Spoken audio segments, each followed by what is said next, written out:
Hay dos profesiones para las que tienes que saber latín de a fuerza. La primera es como mago en Harry Potter. ¡Expecto Patronum!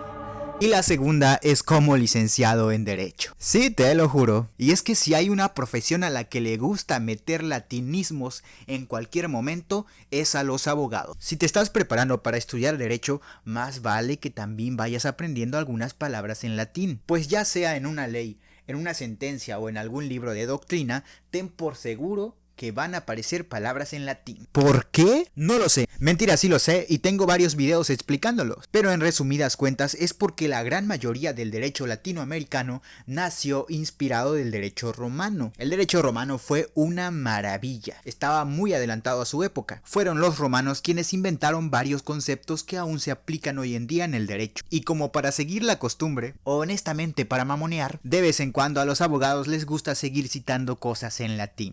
Así que estas son 10 palabras en latín que debes saber si vas a estudiar Derecho. Siendo sincero, no sé si van a ser 10 porque estoy grabando este video improvisadamente. Así que si son más o menos, discúlpame. En este video vamos a hablar de principios del derecho, pero también de palabras sueltas, locuciones, preposiciones y demás cosas raras que suele encontrarse en los textos jurídicos.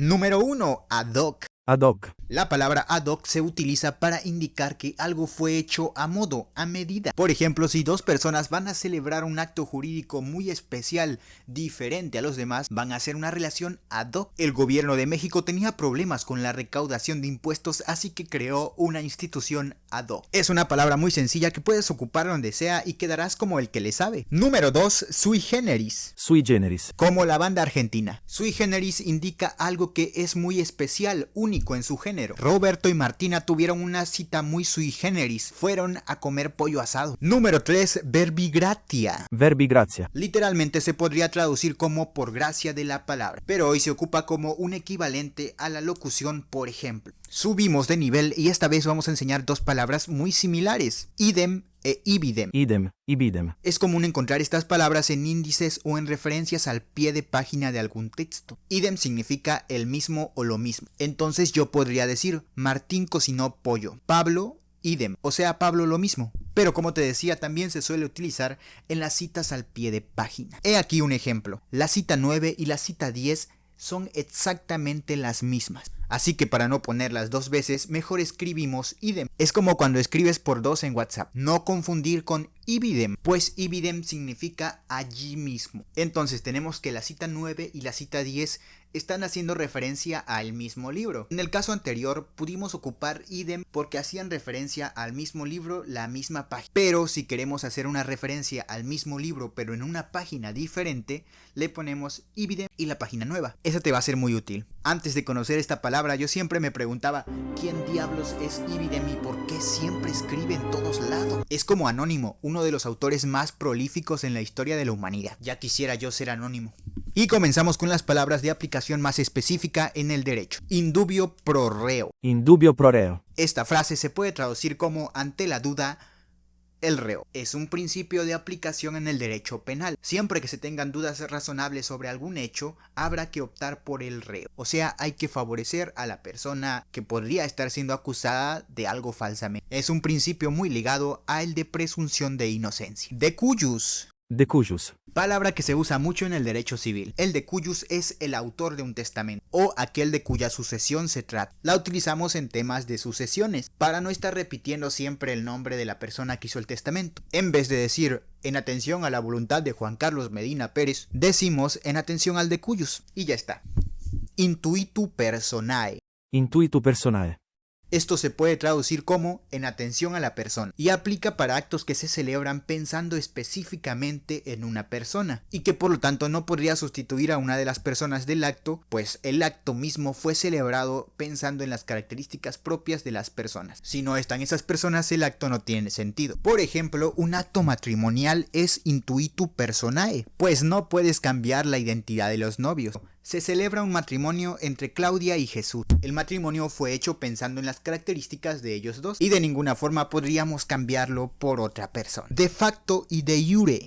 De facto, de iure. La palabra de facto se suele utilizar para indicar algo que ya ocurre en la realidad y generalmente suele estar muy contrariada con la palabra de iure, que significa de derecho. Estas dos palabras han generado muchas discusiones en el mundo del derecho, pues a veces hay situaciones que pasan de una forma en la ley y de otra forma en la vida cotidiana. De iure, los policías son gente confiable, pues pasaron muchos exámenes para estar en su cargo. De facto, no siempre. Es así que a veces en la historia de los países ha habido presidentes de facto y presidentes de iure. Hay cosas que pasan en los factos en la realidad y hay cosas que pasan en el iure, en el derecho. Aunque no siempre están peleados, a veces pueden ser compatibles. La bona fide. Bona fides. La Corte Interamericana de Derechos Humanos dice: es un estado mental de honradez, convicción en cuanto a la verdad o exactitud de un asunto, hecho u opinión. Actúas con bona fide cuando lo que dices coincide exactamente con lo que haces. No hay motivos ocultos, todo es transparente. Nulla poena sine lege. Nulla poena sine lege. Significa no hay pena sin ley.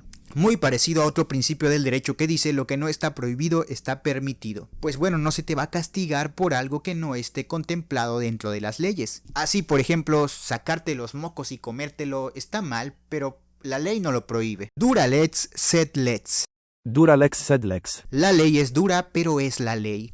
Esta frase es una de las madres del derecho romano. Cuando mayoritariamente los jueces decidían qué estaba bien o qué estaba mal utilizando su raciocinio, empezaron a haber movimientos que pedían que las leyes fueran escritas y que las decisiones se tomaran en base a lo que estaba escrito. ¡Uy! Mucha gente se enojó.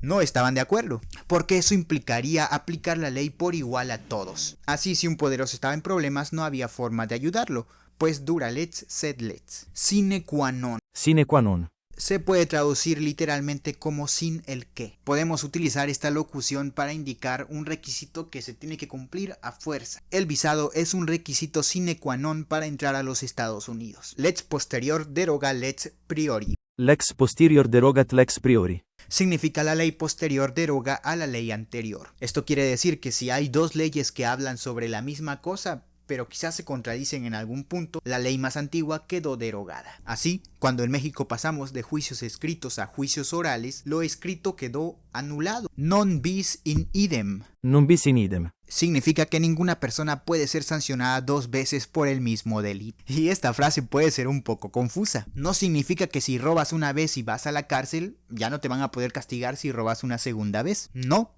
Si hoy robas una carnicería y en 2 años una tortillería, ambos delitos se considerarán como delitos diferentes. Más bien se refiere a que si robaste la tortillería y te castigaron por eso, una vez que cumplas la pena no te pueden volver a castigar exactamente por el mismo robo que hiciste, pero sí por un robo diferente, no te pases de lanza. La vacatio legis. Vacatio legis.